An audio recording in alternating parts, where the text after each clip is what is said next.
Hi everyone! Good evening! I'm back! This is Sam Brusas and welcome back to my YouTube channel. Oh my gosh, this is it guys, pag-uusapan natin ngayon. May laban nga ba talaga sila? Kung sino to at ano to? Yan ang tatalakayin natin ngayon. But before anything else, hello Philippines and hello beautiful people! Mabuhay! Kamusta kayong lahat? Sana lahat po kayo ay okay at safe ngayong araw na ito. At syempre sa lahat naman ng mga bago nating subscribers dyan, hello po sa inyo lahat. Maraming salamat guys sa pag-subscribe ninyo syempre dito sa channel ko. At syempre sa lahat naman na makasolid na makamamasam dyan na laging sumusuporta dito. Araw-araw, lagi-lagi, maraming salamat guys sa inyong lahat. Syempre, usapang Miss Universe Philippines tayo ngayon. Alam ko lahat kayo ay excited para sa Miss Universe Philippines kahit di naman ako. Excited ako, gusto ko malaman kung sino nga ba ang mag-uuwi ng corona ngayong taon na to.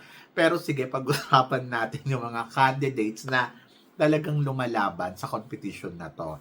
At tingnan natin kung ano nga ba? Mananalo nga ba sila? Kung sino-sino to? So, simulan natin ang pambato ng Maynila na wala nang iba kundi si Justin Pilisarta. Kamustahin naman natin yung laban ni Justin Pilisarta.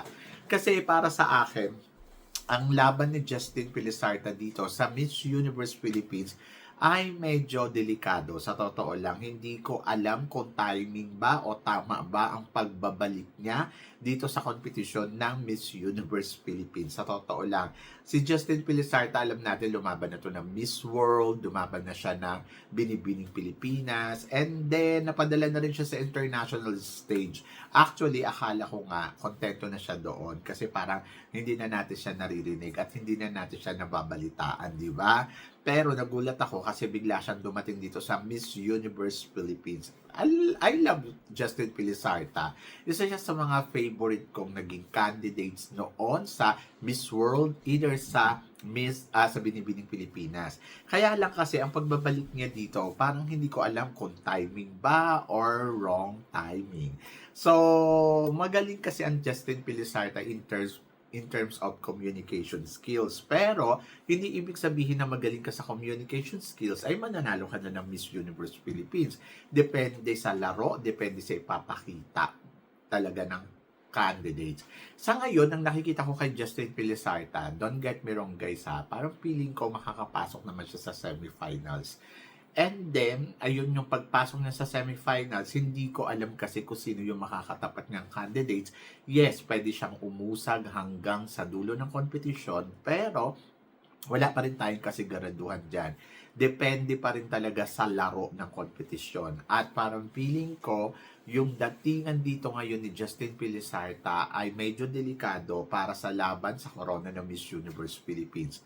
Maswerte na si Justin Pilisarta kung mabibigyan talaga siya ng corona para mag-compete uli sa international stage. Pero ang Miss Universe Philippines, hindi ko nakikita na makukuha to ni Justin Pilisarta ng bonggang-bongga. So kung makukuha niya to, magugulat talaga ako. May possibility pero parang feeling ko hindi ganun kalaki yung chance niya para sa corona ng Miss Universe Philippines. Sa ngayon, sa mga nakikita kong laro niya, medyo parang alanganin ako na sabihin na ay si Justin Pilisarta ang mananalo dito. So, ang nakikita ko dito, kaya ni Justin Pilisarta makalusot sa semifinals pero hindi ko lang alam kung hanggang saan aabot ang laban niya. Maaari din na hindi siya makapasok dahil yung ibang candidates, alam naman natin na naglalaro talaga ng bonggang-bongga. Kaya doon sa part na yon, medyo natatakot ako for Justin Pilisarta. And then, tingnan natin, basta good luck pa din at naniniwala naman ako na prepared si Justin Pilisarta para sa laban niya dito sa Miss Universe Philippines bilang pambato ng Maynila. Yes! Oh my gosh! Nakaka-excite na nakakakaba na minsan ko iisipin mo, kaya nga ba talagang lumaban, di ba? So, yon. So, isa pa sa mga tinitingnan din natin dito na medyo delikado din ang laro, yung pambato ng Aklan. Yes! Na si Imelda, di ba? Kasi, parang hindi ko nakikita na talagang kakabuganggan sa dulo. To be honest ha, nagagandahan ako kay Imelda. Sobrang gandang-ganda ako sa kanya. At parang feeling ko, nako, sobrang galing din nito sa communication skills. Kaya parang once na makapasok to sa semifinals, kaya din nito umabot sa dulo ng competition. Pero tulad nga din ng sinabi ko, hindi kasi natin alam yung ibang candidates kung paano sila maglalaro. Maaaring mas napapansin ang laban ng ibang candidates more than kay Emelda. And then ngayon nga, di ba, parang wala tayo naririnig sa pambato ng aklan na talagang nagsashine siya or nakikipagsabayan talaga. Maganda si Emelda at alam ko paano lalaruin ang laban niya dito sa Miss Universe Philippines, pero hindi ko alam kung magwo-work nga ba ng bonggam-bongga. Kaya parang feeling ko, oh my gosh, delikado dito si Emelda. Pero once na makalusot naman yan sa semifinals, ang positibo dito kasi marunong din kumuda tong batang to at kaya niyang dumating or makarating talaga sa dulo kapag inilaban niya to ng bonggang-bongga. Ganda, wala naman akong masabi. Talagang maganda talaga ang Emelda at may ibubuga yung ganda niya, di ba? So, yun. So, let's see kung ano ang mararating ni Emelda sa competition na to at kung kaya niya nga ba umabot sa dulo ng laban. So, yan. Isa pa sa mga pinag-uusapan dito na medyo parang alanganin din at delikado ang laro ay si Ashley Subiano Montenegro. Yes, ang pambato ng, ano bang dinadala ni Ashley? Nakalimutan ko. Anyway, kay Ashley naman, sa totoo lang, gandang-ganda naman ako kay Ashley. Makinis, matangkad, may beauty, may body. Kaya lang kasi, ang mali kay Ashley kasi, yung styling, yung makeup, yung hairstyle, ganon. Kung sino man yung nagme-makeup sa kanya, sana naman, matuto silang timplahin kung paano lalabas na mas mukhang babae, na mas mukhang kabugera. Yung alam mo yun, hindi naman kasi kailangan pak na pak yung makeup Kasi maputi kasi si Ashley, ang dapat lang sa kanya yung mga mild makeup. Ang nagiging problema kasi dito sa laban ni Ashley, hindi naman yung execution niya kasi marunong yung bata at magaling ang com skills din neto. Kaya lang, hindi tulad nga na sinabi ko, hindi naman porket magaling ang com skills mo ay winner ka na. Kailangan kasi balance yung timpla ng laro. At diyan yung maayos ang styling mo, maayos ang makeup mo. Hindi ko naman sinasabi na hindi maayos yung kumbaga parang hindi kasi lumalabas na parang nag-shine ang Ashley. Gawa nga yung makeup niya. Kumbaga parang hindi kaakit-akit yung dating. Yung kumbaga parang ayun yung nagiging problema. So parang feeling ko dapat ayun yung pag-aralan ng team niya kung paano mas aayusin yung kanyang styling na magiging mas parang lalabas yung ganda niya. Oho. So yon, ayun yung hinahanap ko dito kay Ashley sa laban niya dito sa Miss Universe Philippines. Magaling si Ashley pagdating sa com skills at marunong din at may tangkad, talaga may body. Kaya lang, ayun nga, yung hairstyle parang hindi nag-uugma dun sa face niya. And then, yung makeup parang nagiging hindi lumalabas yung ganda talaga na signature look ng isang Ashley. So parang feeling ko ayun yung dapat pag-aralan ng team niya na kung paano magkakaroon ng branding talaga na Ashley talaga na kapag sinabing Ashley, ito yung makikita mo sa kanya at magagandahan ka talaga ng bonggang-bongga. So I think proper makeup, yung lipstick, yung eyebrow, nagagamitin yung kulay, tapos ano ba yung mas babagay, yung mga tipong ganon. Hindi ko naman sinasabi magpalit ng makeup artist kasi yung makeup artist naman magaling naman. Kailangan lang talaga makuha yung tamang timpla para sa ganda ni Ashley, para mas lumabas. Pag napalabas nila yon, ay nako, ako na nagsasabi, mananalo dito si Ashley ng mga corona na pwedeng i-offer sa kanya sa Miss Universe Philippines. Diba? So, yon yung ino-offer nilang corona sa Miss Universe Philippines. Pwedeng isa doon makuha ni Ashley. Ayun. Kung talagang aayusin nila yung styling.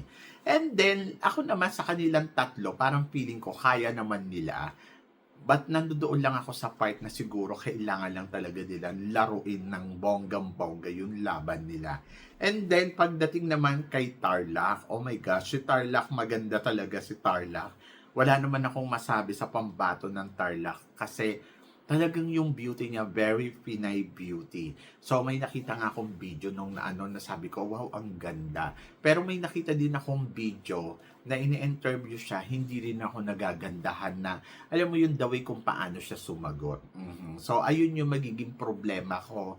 Ayun yung magiging problema sa kanya. Yung the way kung paano niya ilatag yung kanyang mga sagutan pagdating sa Q&A. So, kailangan talaga maging pulido yung kanyang com skills para lumabas lalo yung galing niya. So, kasi ito din yung potential na pwede mo talagang ipadala sa international stage.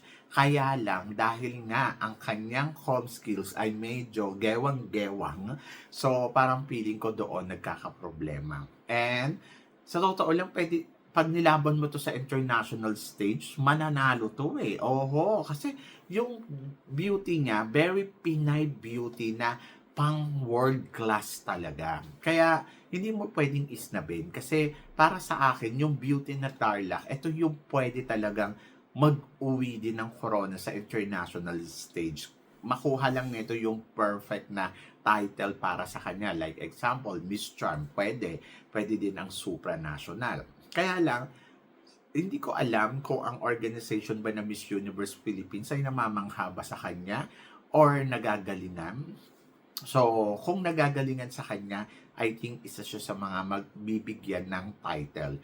Pero kung hindi, parang feeling ko, siguro dahil kailangan i-improve niya pa ng todo-todo yung kanyang com skills, lalo na kung paanong magbitaw ng mga sasabihin sa kanyang mga sagutan. So, doon kasi nagkakaroon ng problema. Yung beauty wala eh. Yung body wala. Dahil perfect almost yung body and beauty, yung na lang talaga, yung com skills niya na kailangan i-develop. Sa amin ganun natitrain naman daw. Kaya lang kasi, ang problema kasi, kung gaano ba siya kabilis matuto. Oho. So, dapat bago pala siya sumalang dyan sa Miss Universe Philippines, ay napaghandaan niya na yan. Na dapat alam niya na may tanungan na mangyayari, alam niya na dito titignan talaga ng mga tao. So, dapat hinanda na siya dito, di ba? So, yon. And I hope na sana manalo talaga siya kasi sayang yung ganda. Ito yung mga tipong candidates na pwede talagang ilaban sa international stage kasi may beauty na ino-offer na isang Pinay beauty talaga, di ba? So, yon. So, let's see kung ano mangyayari kay Tarlac sa laban niya dito sa Miss Universe Philippines. But for now, I'm so happy and I'm so excited sa ipapakita niya laro sa competition na to, di ba? And then, ito, isa din sa mga pinag-uusapan, ang pambato ng La Union. Ay, nako, ito talaga. Ito naman, kung nag-aalinlangan ako sa mga nabanggit nating candidates na kahit nakikitaan natin sila ng potential, kahit nakikitaan natin sila ng ganda, pero dito pagdating kay La Union, iba talaga yung ino-offer niya dito eh. Iba yung binibigay niyang laban. Kapag nakita mo siya, yung tipong parang kahit nakita mo na si ganitong candidates, pero pagdating sa kanya talagang ramdam mo na, ay, high standard. So, ganun yung ino-offer niya. Kaya ako para sa akin, sa mga naglalaban-laban dito sa Miss Universe Philippines, malaki ang ko na parang I think kay mabibigay ang title na to kay La Union. Kasi si La Union kasi talaga yung pwede mo talagang sabihin na siya ang magiging Miss Universe Philippines natin na mahihirapan yung mga ibang candidates na matalo talaga siya ng todo-todo. So dito, nakikita ko na medyo hindi magiging madali sa mga candidates ngayon. Yes, pwede naman silang manalo. Sa totoo lang, yung mga ibang candidates, hindi ko inaalis na yung karapatan nila na no, pwede sila ang manalo. Pwede sila ang makapag-uwi ng corona ng Miss Universe Philippines at hindi sila Union. Pwede namang mangyari yon sa totoo lang. Pero, hindi ganong kadali na pwede nilang masungkit kaagad ng ganun-ganun lang para ma-elbow nila etong sila Union dito sa competition ng Miss Universe Philippines. Kasi sa totoo lang, iba talaga yung ino-offer niya. Kahapon nga nakita ko yung video niya, tinititigan ko talagang wow. She's almost perfect na for the kung ngayon yung competition ng Miss Universe Philippines, hindi ng Miss Universe, halimbawa ngayon ng competition ng Miss Universe, hindi ka talaga magdududa sa beauty na meron siya at sa ipapakita niya talagang laro. Kumbaga parang naghahanap tayo ng quality na kandidata na parang ang gusto natin ay manalo o pumwesto talaga ng todo-todo sa Miss Universe Philippines. Bakit mo aayawan ng isang Bea Milan Windorski na alam mo na siya ang nagbibigay ng ganong laban at pwedeng mailagay niya ang posisyon ng Pilipinas sa maayos na laban sa Miss Universe. Lalo na alam natin na ang ibang bansa ay meron ng kandidata na pwede talagang kumabog din, di ba? So para sa akin, sa mga naglalaban ng mga Miss Universe Philippines, yes, magaganda sila. Pero iba ang ino-offer na quality ni Bea Milan Windorski sa competition na to. At dito, madali mong masasabi, yes, she's a winner. Diba? So, yon. Kayo guys, ano guys ang masasabi ninyo dito sa mga pinag-uusapan natin ngayon? Agree ba kayo o hindi? So, please comment below para at least malaman ko naman kung ano naman ang chika mo dito sa mga tinatalakay natin. Syempre, maraming salamat sa inyong lahat sa support at pagmamahal na binibigay ninyo syempre dito sa channel ko. At sa mga hindi pa nakaka-follow, please don't forget to click like and subscribe my channel at i-click nyo na rin po ang notification bell to more updated. Syempre, sa aking mga chika, sabi ng ganon, always keep smiling and laban lang. So guys, hanggang dito na lang. Hanggang sa muli nating chikahan. See you tomorrow. Thank you guys.